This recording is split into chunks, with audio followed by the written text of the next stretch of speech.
And Network 18 Group Editor-in-Chief Rahul Joshi spoke with Union Minister Piyush Goyal on BJP's Mission 400 Par in these Lok Sabha elections. Take a look at what he had to say. मैंने अभी अमित शाह जी का interview किया, उनसे पहला सवाल पूछा। मैंने कहा ये आपका नारा था अब की बार 400 पार, तो क्या ये नारा अभी भी अपने आप में खड़ा हुआ है या गाड़ी पटरी से उतर रही है? पूरा कायम है जी। और जब आप जमीन पर उतरते हो, जब आप लोगों के बीच जाते हो, उनका प्रतिसाय, उनका रिएक्शन, और पॉलिटिकल लीडर्स समझ लेते हैं ऑडियंस के रिएक्शन से कि क्या रिस्पांस मिल रहा है, स्पीच के दौरान क्या रिस्पांस है, विषय के दौरान क्या रिस्पांस है। मेरा तो व्यक्तिगत मानना है कि 400 पार तो होगा ही, पर जिस प्रकार के बहुत ही भद्दे, विवादित और ओछे तौर के वक्तव्य विपक्ष कर रही है, जिस प्रकार के मुद्दों को फेक नैरेटिव्स द्वारा टर्न करने की कोशिश कर रही है, जिस प्रकार से आपसी अंदरूनी झगड़े इंडिया अलायंस में सामने आए, केरल में सीपीएम और कांग्रेस के बीच की कुश्ती, वेस्ट बंगाल में दोस्ती कर रहे हैं लेकिन वेस्ट बंगाल में टीएमसी और कांग्रेस लड़ रहे हैं, तो ये जो पूरा विपक्ष ने अपने आप को एक्सपोज कर दिया है एक बड़े कमजोर विपक्ष के रूप में। ना उनके पास कोई नेता है, ना कोई नेतृत्व है, ना कोई नीति है, ना कोई नियत है देश के प्रति कैसे वो सद्भावना से और संवेदनशीलता से काम करेंगे। ऐसी परिस्थिति में प्रधानमंत्री नरेंद्र मोदी जी के 10 वर्ष का कार्यकाल और उनके 50 वर्ष का बेदाग सामाजिक जीवन, ये अपने आप में लोगों को प्रोत्साहित करते हैं और विश्वास दिला रहे हैं उनको कि मोदी जी ही है जो इस देश को विश्व पटल पर लेके जाएंगे। And CNN News 18's Arun Dhanta is joining us on this story. Arun, so Piyush Goyal has exuded confidence that the BJP is going to cross the 400 mark despite all the claims that are being made by the opposition.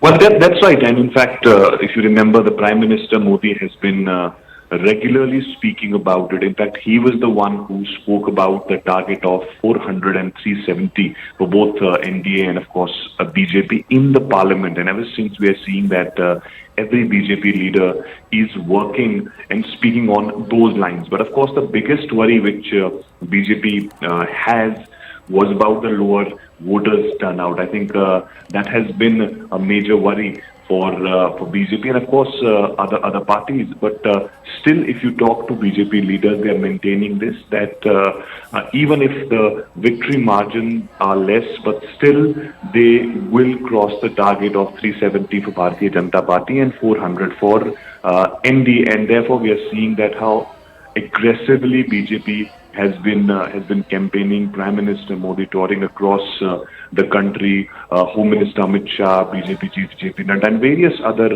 leaders have been deployed in different states, and also, of course, those leaders and the candidates whose elections are over, they are also deployed in the other constituencies. So BJP's election machinery is functioning, working on the ground. They are very confident, and we just heard Piyush Goyal speaking to our network, and also reiterating that confidence that we will not only cross 400, but BJP will also cross the target of 370, which Prime Minister Modi has fixed for them. Of course, there has been different narratives and the line of address in different phases, because that is something which is part of the strategy, and therefore we are seeing that how there were different issues before the first phase, then things changed in the second phase, third phase. So this is part of the strategy, and every party plans accordingly. But of course, BJP is trying to give that confidence to the cadres of their party that we are still in the race to get 400 seats, and we still have 4 phases left. So therefore, we need to put all our energies and efforts on the ground, and then most importantly, of course, to bring more and more voters to the polling booths, because that has been one of the strategies of BJP, which they discussed after the first 2 phases, and therefore the tasks were given to the workers that bring more and more voters to the polling booth. All right, Arun, please stay with us. Our senior editor Pallavi Ghosh is also joining us on this story. Pallavi, help us understand what makes the opposition claim that the NDA is not going to cross the 400 mark in this Lok Sabha elections. See, Anjali, in politics, and especially during electoral times, the contender or the one who is trying to catch up will always want to project a picture which is going to sound visible for the one which is already in power. So, politically speaking, that's a part of their strategy. What is it based on? Well, they also have to enthuse the cadre. One problem which the Congress faces in stark contrast to, say, parties like the BJP or even the TMC and even AAP is that they don't have a dedicated cadre. They have a large number of floating voters who they are relying on, and the only way you can woo the voters is to paint a picture about, how the BJP is on a downgrade and how it is possible that like in 2004, and I remember this is something which Rahul Gandhi also spoke about on the manifesto release, that in 2004 India was shining and no one thought the UPA would come to power, but they did. So this time round also what the Congress is trying to reach out to the floating voters and to its cadre, whatever it has, that, it is doable, it's possible that the BJP can be defeated. And of course, they are riding on the fact that there are job issues, that there is unemployment according to them, rising prices, and this can make a huge change in their favor. All right, Pallavi and Arun, please stay with us.